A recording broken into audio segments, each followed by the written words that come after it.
Here I am in South Penrith in Sydney, initiating an Australia First electoral campaign for 2025.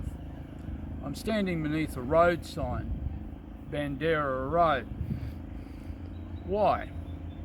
Well, right now in our country there's no end of talk and chatter about something called anti-Semitism. Of course, certain violence, criminal activity that might be done by certain Muslims over the issues of Palestine could be argued not to be anti-Semitism, but in fact something else. But one thing that's very, very obvious to me as a long-standing nationalist activist is this: there are certain types of anti-Semitism that are actually tolerated in Australia, which actually show that the whole discussion is absolutely fraudulent.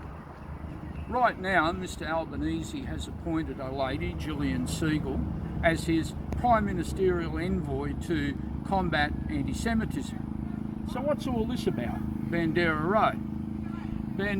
Stepan Bandera, was in the Second World War a man from Ukraine who was a type of collaborator with the German Nazis.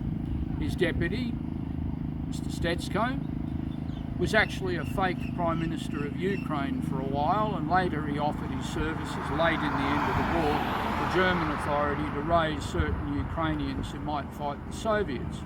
After the war, and this is the key point, Bandera and Stetsko switched to become agents for MI6 and the CIA.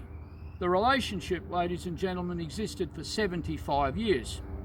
In our country, for argument's sake, just last year, a man called Stepan Rumenov died in Victoria.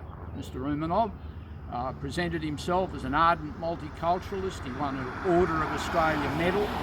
All of the flags in Victoria went at half-mast when Rumenov died, and as an ardent multiculturalist, who comes to his funeral?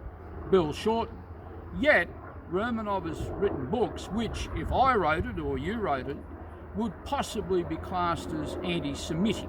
I don't need to go into the reasons why, but the reasons are well known to Mrs Segal.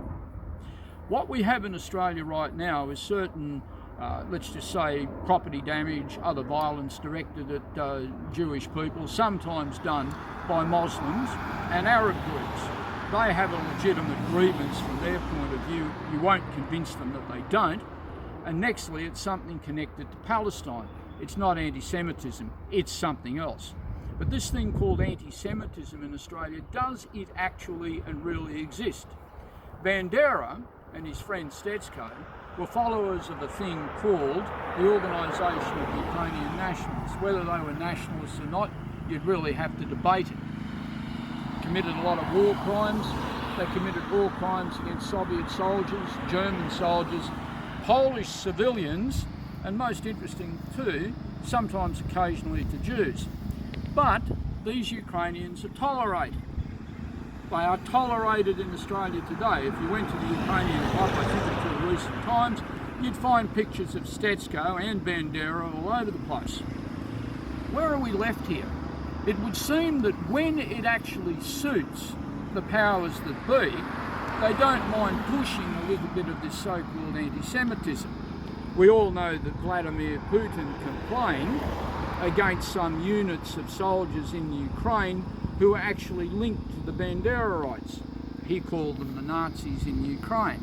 Bear in mind, these groups were actually paid for by a Jewish billionaire called Kolomoisky and are tolerated by the Jewish president of Ukraine, Zelensky. Now, if you think for a moment that you're dealing with something out of Spy versus Spy in Mad Comics, or you're dealing with a brain twister in a TV movie, you're actually quite right. It's my submission that, quite frankly, the whipping up of discussion about anti-Semitism in Australia is largely a fraud.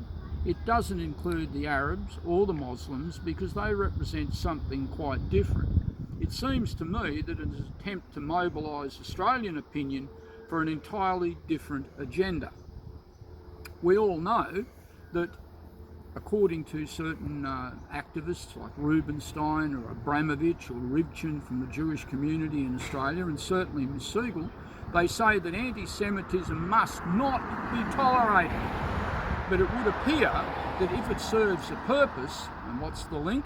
Mr. Lesser, who happens to be a Jewish MP, but also an ardent supporter of Zionism, has actually linked these issues of Palestine with Ukraine. The Australian political class wants Australia to be involved in this ridiculous war in Ukraine. So what do I say? Very, very simple. If Gillian Segal is really overwhelmingly concerned about anti-Semitism, then she should come right now to South Penrith. Gillian Segal, cut down this sign. Thank you.